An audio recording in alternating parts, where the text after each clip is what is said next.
What's going on, guys? Welcome back to a brand new episode of Sam Talks Nerdy. I hope you're happy, doing well, dominating life, crushing it, kicking ass, taking names.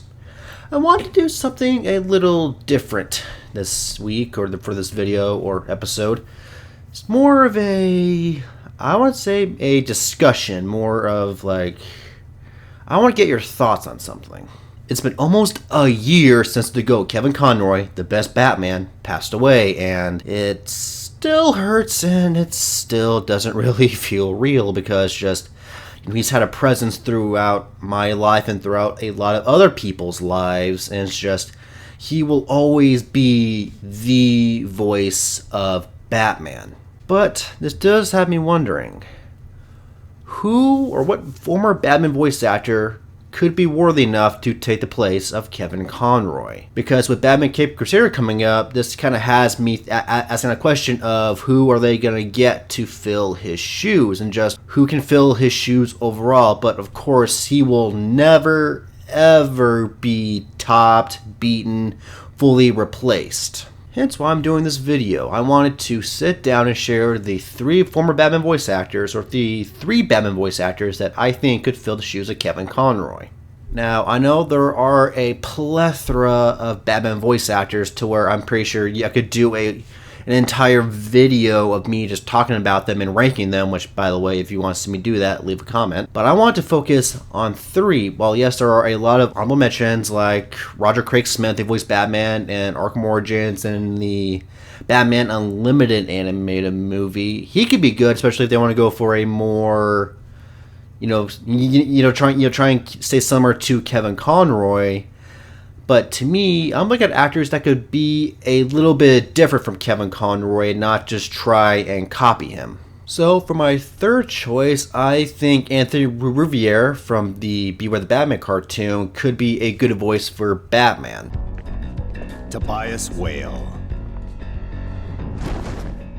The corpulent tick that feeds on the good citizens of Gotham. Now, sadly, Beware the Batman did only last one season, but that was not the fault of Anthony Ruivivar. That's more on the fault of Cartoon Network.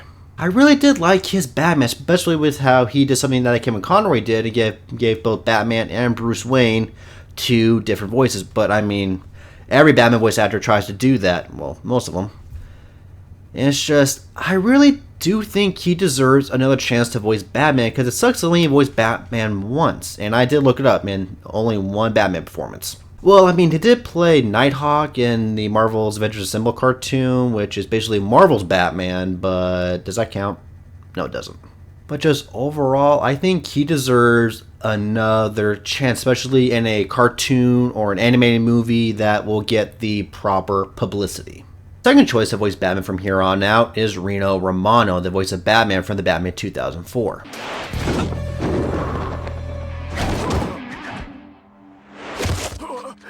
How'd you do that? I'm the Batman.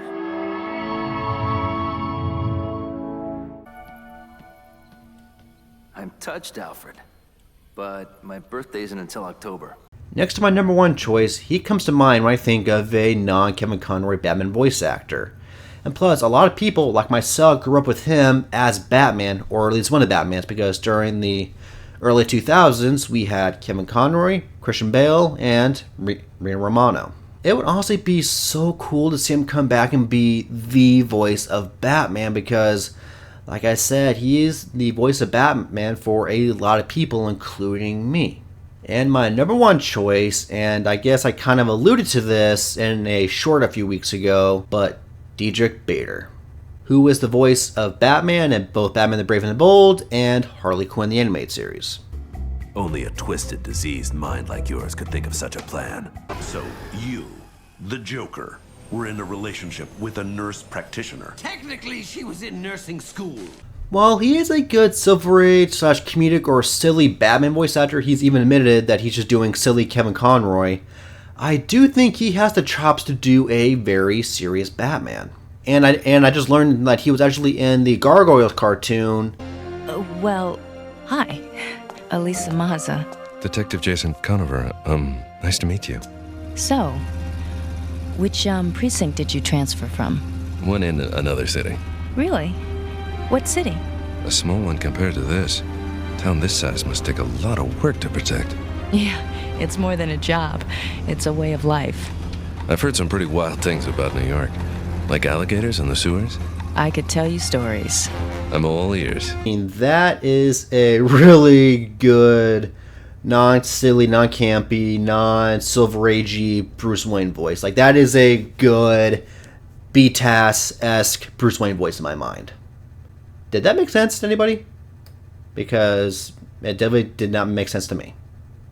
Plus, I think it's rumored that he's going to be voicing Batman and Batman the Cape Crusader, which I hope is true because I do want to see him voice a Batman in a more dark and gritty noirish cartoon that is, well, basically the predecessor to Batman the Animated Series. And plus, it seems that a lot of people share this idea of him taking over the role from Kevin Conroy and filling his shoes. And when I did mention that when I think of different Batman voice actors that aren't Kevin Conroy, well, yes, Rino Romano is one of them, but Diedrich Bader is the one I think of next to Kevin Conroy. But these are my choices. These are the three guys that I think should take over being the voice of Batman. But who do you think should take over the voice of being Batman? Comment below. And that will be it for this episode of Sam Talks Nerdy. Thank you for watching or listening. If you listen to this via my podcast, I do plan to do a video talking about who I think should take over being the voice of Joker, since Mark Hamill has officially retired from that role since Kevin Conroy passed away. So that will be coming up here soon. And yeah, so until next time, if you're listening to this via my podcast, please make sure to leave a 5-star rating and a good review where you can. Please follow me on Apple Podcasts, Google Podcasts, or Spotify. Those are linked somewhere in the description. It's on both whatever podcast platform you're listening to or on YouTube. If you're watching me on YouTube, then do the usual stuff of like, comment, and subscribe. And I will see you or talk to you next time. Peace out.